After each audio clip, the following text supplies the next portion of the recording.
Hello विद्यार्थी मित्रों, class 7th Hindi में आज हम लेसन नंबर 3 सच्चा हीरा इस पाठ को समझने वाले हैं।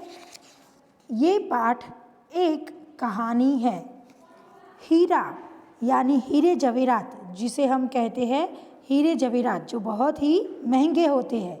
तो यहाँ पे सच्चा हीरा यानी हीरे जैसा खरा इंसान, इसकी यहाँ पे बात की गई है। तो चलो सबसे पहले हम कहानी को पढ़कर उसका भावार्थ समझते हैं। प्रस्तुत कहानी में व्यक्ति के ज्ञान के साथ साथ उसके कर्म को भी महत्व दिया गया है। अच्छा ज्ञान अच्छी बात है, लेकिन वह आचरण में नहीं है तो निरर्थक है। यानी कि यहाँ पे ये जो कहानी है उसमें कहा गया है कि आपके पास बहुत सारी जानकारी है, वो तो अच्छी बात है, वो आपका ज्ञान है जिसके बारे में आप जानते हो, लेकिन उसके अकॉर्डिंग, उसके आधार पर उस ऐसा आप बर्ताव करते हो, ऐसा कर्म करते हो, कार्य करते हो तो अच्छा है, वरना अच्छी बातें तो कोई भी कर सकता है, लेकिन आप अगर उस बातों पर चलते नहीं हो, जो बातें अच्छी है तो वैसा आप करते नहीं हैं, तो वो गलत बात है, वो निरर्थक है। यानी वो अर्थ किसी भी अर्थ का नहीं है, किसी भी काम का नहीं है। इस बात को रोचक तरीके से प्रस्तुत किया गया है। रोचक तरीके से यानी कि अच्छी तरह से यहाँ पे इस लेसन में दिखाया गया है। यहाँ पे है, सूर्य अस्त हो रहा था, पक्षी चहचहाते हुए अपने अपने नीड़ की ओर जा रहे थे। सूर्य यानी सूरज अस्त हो रहा था, यानी कि कौन सा समय होगा? शाम का समय है, सूरज डूब रहा था। पक्षी चहचहाते हुए अपने भी नीड़ की ओर जा रहे थे। नीड़ यानी अपना जो घोंसला है उसकी ओर वह जा रहे थे।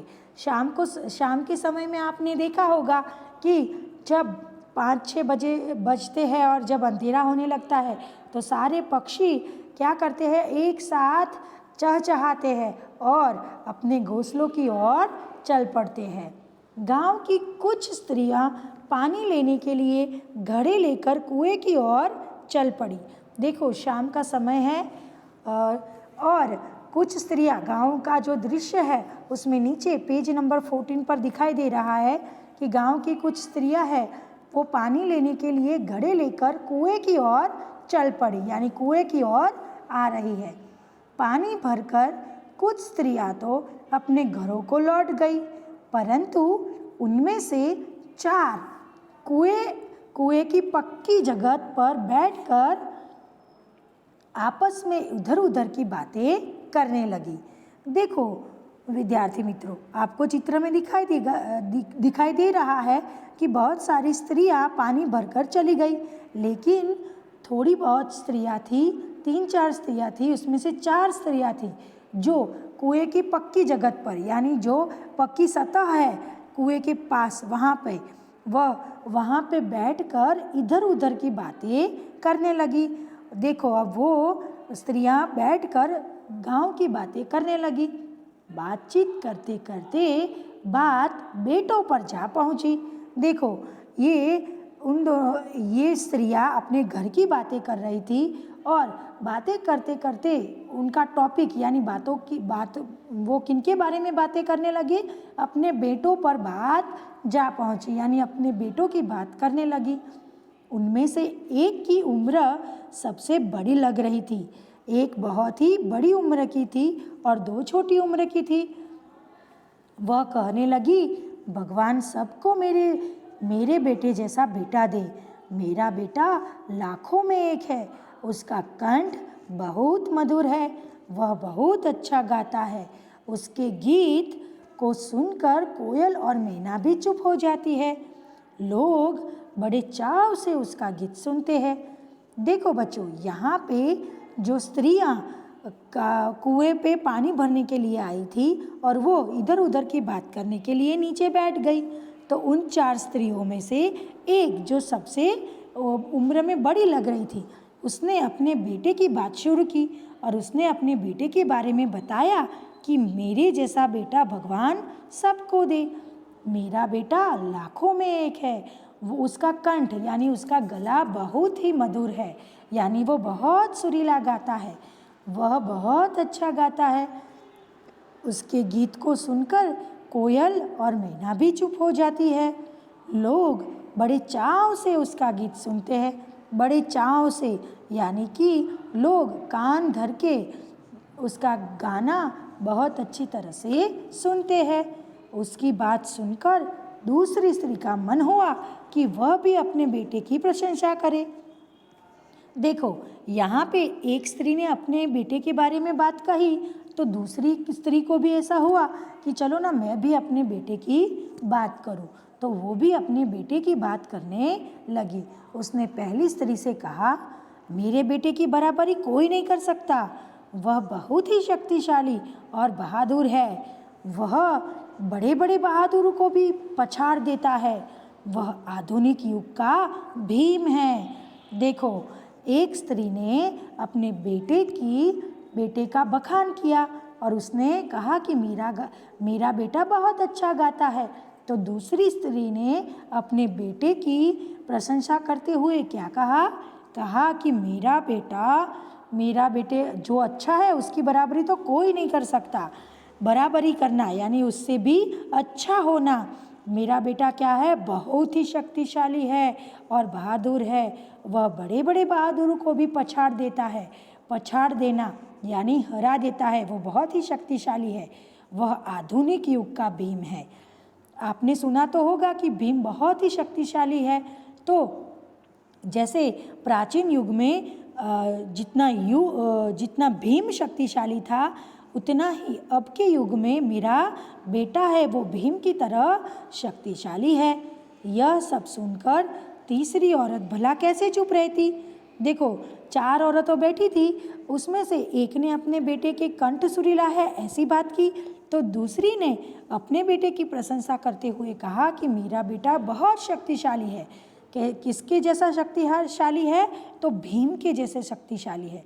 तो तीसरी बोली कि वह बोल उठी, मेरा बेटा साक्षात बृहस्पति का अवतार है। वह जो कुछ पढ़ता है एकदम याद कर लेता है।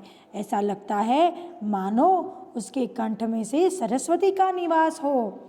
मेरा बेटा साक्षात बृहस्पति का अवतार है। बृहस्पति यानी ब्रह्मा जी का अवतार है।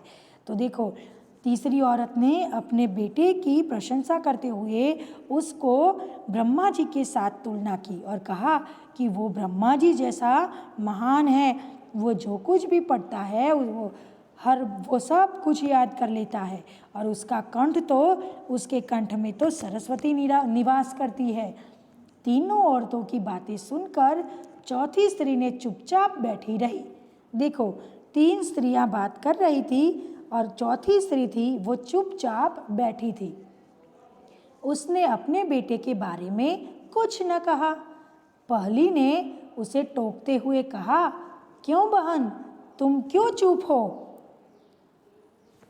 तो यहाँ पे तीनों औरतें थी, वो क्या कर रही थी, अपने बेटे की बात सुन रही थी और बेटे की प्रशंसा कर रही थी, यानी अपने बेटे के बारे में बता रही थी कि एक ने कहा कि मेरा बेटा गाता सुंदर है, दूसरे ने कहा मेरा बेटा शक्तिशाली है भीम के जैसा, तीसरे ने कहा कि मेरा बेटा तो बृहस्पति जितना अच्छा है और वो सब याद कर लेता है। तो तीनों औरतों ने अपने बेटों के बारे में बहुत कुछ अच्छी अच्छी बातें बताई।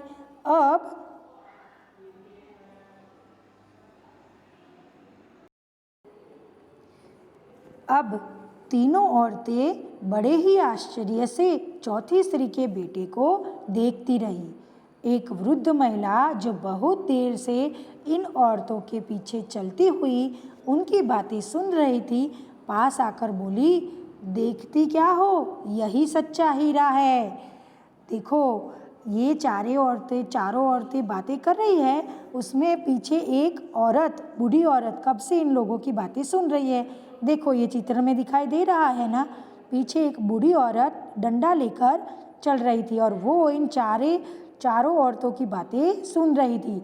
तो तीनों औरतों की जो बेटे थे वो बहुत ही शक्तिशाली और महान थे, लेकिन वो माँ की मदद नहीं करते थे। लेकिन जो चौथी स्त्री थी वो, उसका बेटा न तो बुद्धिशाली था उसके जैसा, ना ही गंधर्व जैसा गायक था और ना ही भीम के जैसे बलवान था, लेकिन वो हमेशा मम्मी पापा का आदर करता था, माता का सम्मान करता था। माँ को बड़े प्यार से उसने माँ का भार हल्का कर दिया। तो वो बूढ़ी औरत ने बोला कि सच्चा हीरा तो यही है, आपके पास ज्ञान बहुत है तो उसका कोई मूल्य नहीं है, लेकिन उसका आप व्यवहार में उपयोग करते हो तो ही तभी आप महान बनते हो। जब जब जितनी भी विद्या आप में बढ़ती है, जितना ज्ञान आप में बढ़ता है, तो वो आपके आचरण में दिखना चाहिए। ऐसा नहीं है कि ज़्यादा ज्ञान आने से, ज़्यादा विद्या पाने से आप अहंकारी बन जाओ, लेकिन ज़्यादा विद्या होने से आप क्या बनो, आज्ञाकारी बनो। उसको अच्छी तरह से सुनो, सबका सम्मान करो, तो यही सच्चा हीरा है। तो विद्यार्थी मित्रों, आज हमने सच्चा हीरा पाठ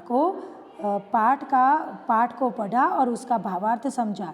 इस पाठ से हमें यही सीख मिलती है कि हम चाहे कितने भी महान क्यों न हो, हमारे पास कितना भी ज्ञान क्यों न हो, लेकिन हम व्यवहार में, कर्म में अच्छा नहीं करते हैं, तो वो सब ज्ञान या विद्या सब निरर्थक है। तो यह बात हमने इस पाठ से सीखी। अब आपको घर से इसके शब्दार्थ और मुहावरे आपकी नोटबुक में लिखने हैं। अब हम इसके अभ्यास के प्रश्नों की चर्चा करेंगे। प्रश्न 1, निम्नलिखित प्रश्नों के मौखिक उत्तर दीजिए। यहाँ पे हमने जो पाठ सीखा उसके उत्तर आपको नोटबुक में अच्छी तरह से लिखना है। तो चलो पहले प्रश्न की ओर चलते हैं। 1, चौथी स्त्री का बेटा सचमुच हीरा था, क्यों?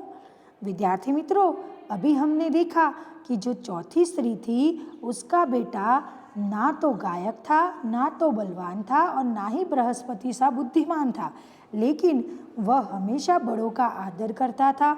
उसने अपनी मम्मी को देखकर ही तुरंत ही उसके पास से क्या ले लिया, घड़ा ले लिया। तो वो क्या करता है, बड़ों का सम्मान करता है, इसीलिए ही वो सचमुच में हीरा था। 2, अपने घर में आप माता पिता को कौन कौन से काम में मदद करते हैं? विद्यार्थी मित्रों, अभी आप लॉकडाउन में घर ही है, ये अभी जो पेंडेमिक टाइम चल रहा है उसमें आप घर पे है, तो क्या आप भी अपने मम्मी पापा को मदद करते हैं? और करते हैं तो आप कौन कौन से काम करते हैं? आदमी सच्चा हीरा कैसे बन सकता है? विद्यार्थी मित्रों, क्वेश्चन नंबर 2 का जो उत्तर है वो आपको अपनी तरफ से नोटबुक में लिखना है।